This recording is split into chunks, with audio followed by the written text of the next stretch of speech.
दुख में सब सुमिरन करे, सुख में करे न कोई। जो सुख में सुमिरन करे, दुख काहे को होय। सुख में सुमिरन ना किया, दुख में किया फरियाद। कहे कबीर दास की, कौन सुने फरियाद। इस दोहे का अर्थ है, व्याख्या है कि जिसका समय ठीक चल रहा हो, जिसकी गुजर बसर ठीक ठाक चल रही हो, उस समय वो ईश्वर का ध्यान नहीं करता है। जब बुरा वक्त आता है, बुरे दिन आते हैं, तो ईश्वर का ध्यान करता है। ईश्वर भी कहता है कि तुमने सही समय पर मुझको याद नहीं किया है। अब तुम्हारा बुरा वक्त आ गया है, तुम्हारे बुरे दिन आ गए हैं, तो अब तुम्हारी फरियाद सुनने वाला ईश्वर नहीं है। इसलिए जीवन में सुख शांति चाहते हो तो प्रतिदिन ईश्वर का गुणगान करो, ईश्वर की आराधना वंदना करो, ईश्वर की प्रार्थना करो, तो दुख आएगा ही नहीं। जब दुख आएगा तब तुम दुखी होकर के ईश्वर की वंदना प्रार्थना करते हो तो ईश्वर सुनता ही नहीं है। अभी आपके पास खाने पीने की सामग्री है, भोग विलास के सारे साधन हैं, सारी सुख सुविधाएं हैं, अपनी मस्ती में खोए हो, आपको ईश्वर की याद नहीं आती है। कभी कभार आपको लगता है कि संसार में ईश्वर नहीं है।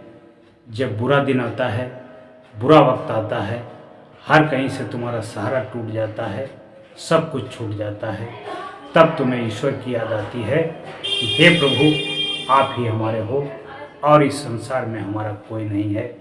तब प्रभु भी तुमको मदद नहीं करते हैं, तुम्हारी तरफ ध्यान नहीं देते हैं। इस दुनिया का शाब्दिक अर्थ यही है। सर्वप्रथम मैं सद्गुरु को धन्यवाद देता हूँ और उनका आभारी हूँ कि उनको देख देख करके, उनको सुन सुन के, उनके दिशा निर्देश में, उनकी आज्ञा में, उनके अनुशासन में मैंने थोड़ा थोड़ा प्रवचन सीख लिया है। और गुरुदेव भी कहते हैं कि मेरा प्रवचन सुना करो, सुन के कुछ याद किया करो, याद करके कुछ स्वाध्याय किया करो, कुछ किताबों से स्वाध्याय किया करो, धार्मिक ग्रंथों का भी अध्ययन किया करो। जो तुम सीखते हो, जो तुम्हें सत्य लगता है, वो अपनी वाणी से प्रचार प्रसार भी किया करो। इससे बहुत पुण्य प्राप्त होता है, इससे आपके खाते में बहुत पुण्य इकट्ठा होता है। अगर आपकी वाणी से, आपके समझाने से कोई एक व्यक्ति भी सुधर जाता है तो उसका पुण्य आपके खाते में इकट्ठा होता है। इसलिए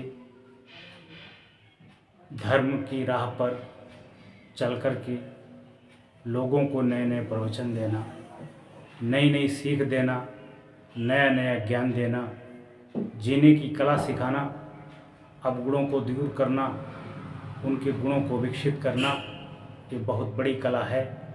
यदि इसका प्रतिदिन आप ध्यान करते हैं, अध्ययन करते हैं, प्रचार प्रसार करते हैं, तो आपके जीवन में सुख शांति आएगी। आपका पुण्य प्रारब्ध सब इकट्ठा होकर आपका भाग्य बनेगा। भाग्य आपका इतना चमकेगा कि आपको धन्य बना देगा। इसलिए मैं गुरुदेव का आभारी हूँ और सदा आभारी रहूँगा कि उन्होंने मुझे इतना ज्ञान दिया और इस धर्म के मार्ग पर चलने की प्रेरणा दी। इंसान पूरी जिंदगी में जब से जन्म लेता है, मृत्यु तक सुख ढूंढता रहता है, शांति की खोज करता रहता है और सुख ढूंढने के लिए वन में जाता है, जंगलों में जाता है, कंदराओं में जाता है, गुफाओं में जाता है, 4 धामों की यात्रा करता है, 12 ज्योतिर्लिंगों के दर्शन करता है। गंगा, कावेरी, यमुना, सरजू, सतलज इनमें स्नान करता है, तीर्थों पर जाता है, दान पुण्य करता है, भंडारा करता है, किसी प्रकार से जीवन में सुख शांति आ जाए। सुख शांति बनाने के लिए व्यक्ति एक परिवार बनाता है। परिवार में पत्नी और बच्चे होते हैं। एक पिता सोचता है कि धीरे धीरे मेरा पुत्र बड़ा होगा तो मुझे सुख मिलेगा, मेरे काम का दायित्व बटेगा, मुझे काम से कुछ मुक्ति मिलेगी, मेरा भार कम होगा। माँ सोचती है कि पुत्र बड़ा होगा तो मेरी बहू आएगी, बहू से कुछ काम का हाथ बटेगा, घर में आराम मिलेगा, तीर्थ कर लूँगी, आराम कर लूँगी। बहू सोचती है कि पति के घर जाऊँगी, ससुराल जाऊँगी, बहुत आराम मिलेगा, सुख शांति मिलेगी। लेकिन जब बहू आती है तो उसे घर के दायित्व दिए जाते हैं, घर की जिम्मेदारियां दी जाती हैं। बहू का मन दुखी हो जाता है कि अभी मैं शादी होकर के आई थी, खुश होने के लिए आई थी, यहाँ तो मुझे इतना काम दे दिया गया है कि जिम्मेदारी हमसे संभल नहीं रही है। संसार में कहीं लाखों में कोई विरले ही परिवार ऐसा होगा जिसमें सुख शांति हो, वरना सबके अंदर दर्द भरा हुआ है, सबके अंदर दुख भरा हुआ है। कोई विरले ही ऐसा होगा जो सुखी और संतुष्ट हो। महाराजा धृतराष्ट्र विदुर जी से पूछते हैं कि हे विदुर, इस संसार में सुख शांति पाने के लिए मनुष्य हवन कराता है, यज्ञ कराता है, भंडारा कराता है, पुण्य कराता है, पुण्य करता भी है, गायों की सेवा करता है, पशु पक्षियों की सेवा करता है, तीर्थों पर जाता है, धामों पर जाता है, नाना प्रकार के विधिक कार्य करता है कि जिससे उसके मन को शांति मिल जाए। लेकिन हर आदमी के लिए तीर्थ पर जाना, गंगा स्नान पर जाना, 4 धाम की यात्रा करना, 12 ज्योतिर्लिंगों की यात्रा करना, गंगा में स्नान करना, डुबकी लगाना हर व्यक्ति करने में सक्षम नहीं है। कोई शरीर से सक्षम नहीं है, तो कोई धन से सक्षम नहीं है, तो कोई अपने कार्य से मुक्त नहीं है, किसी के पास समय नहीं है। कृपया करके कोई ऐसा उपाय बताइए कि कम समय में, कम खर्चे में व्यक्ति को घर में सारे तीर्थ के लाभ मिल जाएं, सारे गंगा स्नान के पुण्य प्राप्त हो जाएं, सारे धामों के पुण्य प्राप्त हो जाएं, सभी ज्योतिर्लिंगों को घूमने के पुण्य प्राप्त हो जाएं। विदुर जी कहते हैं कि ऐसा एक उपाय है जो सत्संग होता है, जो सत्संग होता है जिसमें सत्संग में जाने से, सत्संग सुनने से, सत्संग करवाने से व्यक्ति को सभी तीर्थों पर जाने का पुण्य प्राप्त होता है, सभी गंगा में डुबकी लगाने का पुण्य प्राप्त होता है। इसलिए व्यक्ति को सत्संग कराना भी चाहिए, सत्संग में जाना भी चाहिए, सत्संग में सहयोग भी करना चाहिए, सत्संग में दान भी करना चाहिए। गीता के 10वें अध्याय में 24वें श्लोक में भगवान कृष्ण अर्जुन को बताते हैं कि संसार में 5 प्रकार के यज्ञ होते हैं, जिसमें देव यज्ञ होता है, पितृ योग होता है, भूत यज्ञ होता है, अतिथि यज्ञ होता है, आदि आदि यज्ञ होते हैं। इसमें से सबसे बड़ा यज्ञ सत्संग का यज्ञ माना गया है। इसमें सभी देवी देवताओं के नाम जपे जाते हैं, उच्चारण होता है और मंत्र जपे जाते हैं, सभी उसको धैर्य से धारण करते हैं। उससे लोगों के दुख धीरे धीरे दूर होने लगते हैं, लोगों को सद्बुद्धि आती है, लोगों को ज्ञान आता है, लोगों को आत्मज्ञान आता है, लोगों का कल्याण होता है। इसलिए सब यज्ञों में सबसे महान यज्ञ सत्संग बताया है। सत्संग कराने वाले को, सत्संग करने वाले को, सत्संग में सहयोग करने वाले को दुनिया के सारे तीर्थों का पुण्य घर बैठे ही प्राप्त हो जाता है। इसलिए कलयुग में सत्संग से बड़ी कोई धार्मिक यात्रा नहीं है। इसमें दुनिया के सत्संग मिलते हैं, दुनिया के देवी देवता का मंत्रोच्चारण होता है, जयकारा बोला जाता है, लोगों को सुख शांति मिलती है, लोगों का मन पवित्र होता है, लोगों का हृदय पवित्र होता है। उसी से मन को शांति मिलती है और मन को शांति देने वाला कुछ भी नहीं है। महिमा का गुणगान व्यक्ति को प्रतिदिन करना चाहिए। उससे हर प्रकार की नेगेटिविटी समाप्त होती है और आपको पुण्य प्राप्त होते हैं। गुरु स्मरण के लिए, गुरु वंदना के लिए 2-4 पंक्तियां हैं, उनको मैं गुनगुनाना चाहता हूँ, जो सत्संग और भंडारे में, सत्संग समागम में मिलती हैं।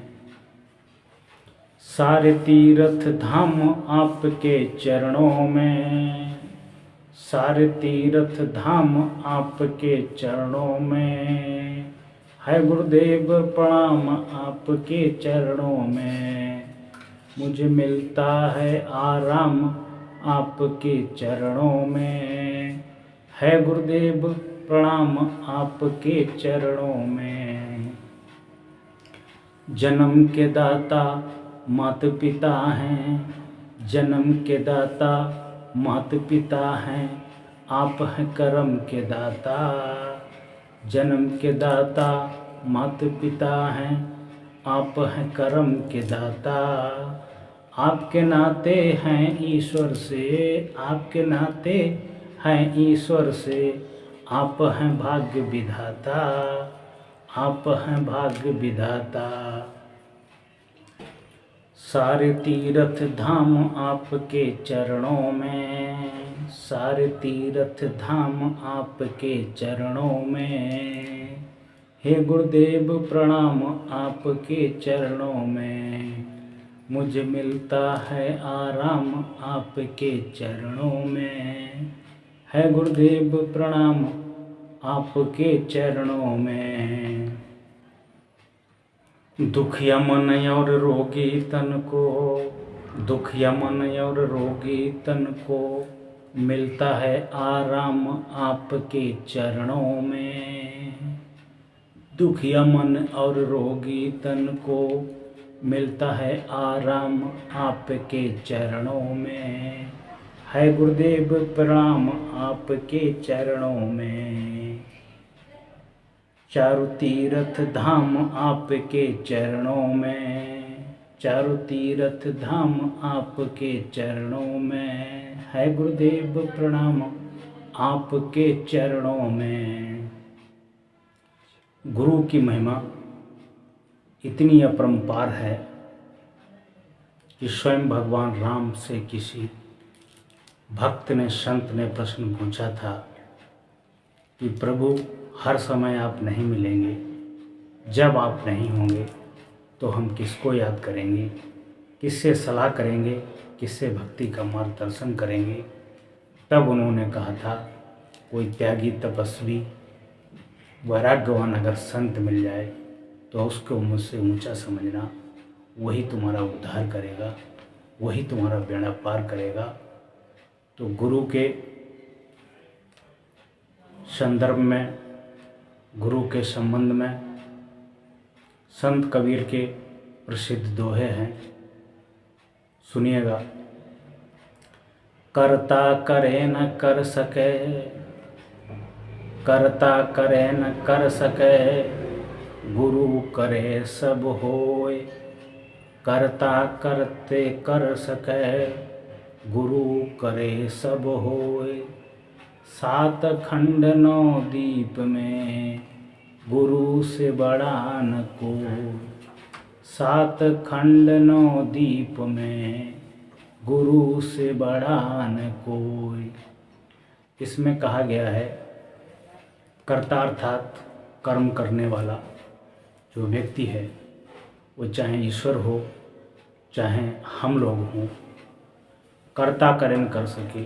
जो हम नहीं कर सकते हैं, जो ईश्वर नहीं कर सकता है, उसको गुरु कर सकता है।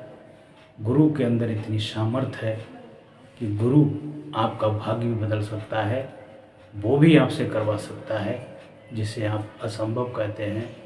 इसलिए गुरु का स्थान बहुत बड़ा माना गया है। गुरु की महिमा के लिए संत कबीर का एक प्रसिद्ध दोहा है, 7 समंदर की मसीह करूं, लेखनी सब बंदराय। 7 समंदर की मसीह करूं, लेखन सब बन राय। 7 समंदर की मसीह करूं, लेखन सब बंद राय। सब धरती कागज करूं, गुरु गुण लिखा न जाए। सब धरती कागज करूं, गुरु गुण लिखा न जाए। 7 समंदर के जल की स्याही बना लूं और पृथ्वी के जितने भी वृक्ष हैं, पेड़ हैं, सबकी लेखनी बना लूं, कलम बना लूं और पूरी धरती के बराबर का कागज बना लूं, फिर भी गुरु की महिमा लिखना संभव नहीं है। उसके लिए सब छोटा पड़ जाता है। गुरु इतना विशाल है, इतना बड़ा है। इसलिए और गुरु के संबंध में एक लाइन और, मेरा आपकी कृपा से सब काम हो रहा है। मेरा आपकी कृपा से सब काम हो रहा है। करते हो तुम गुरुवर, करते हो तुम गुरुवर, मेरा नाम हो रहा है, मेरा नाम हो रहा है। आपकी कृपा से मेरा काम हो रहा है। आपकी कृपा से मेरा काम हो रहा है। करते हो तुम गुरुवर, करते हो तुम गुरुवर, मेरा नाम हो रहा है, नाम हो रहा है। सद्गुरु भगवान की जय।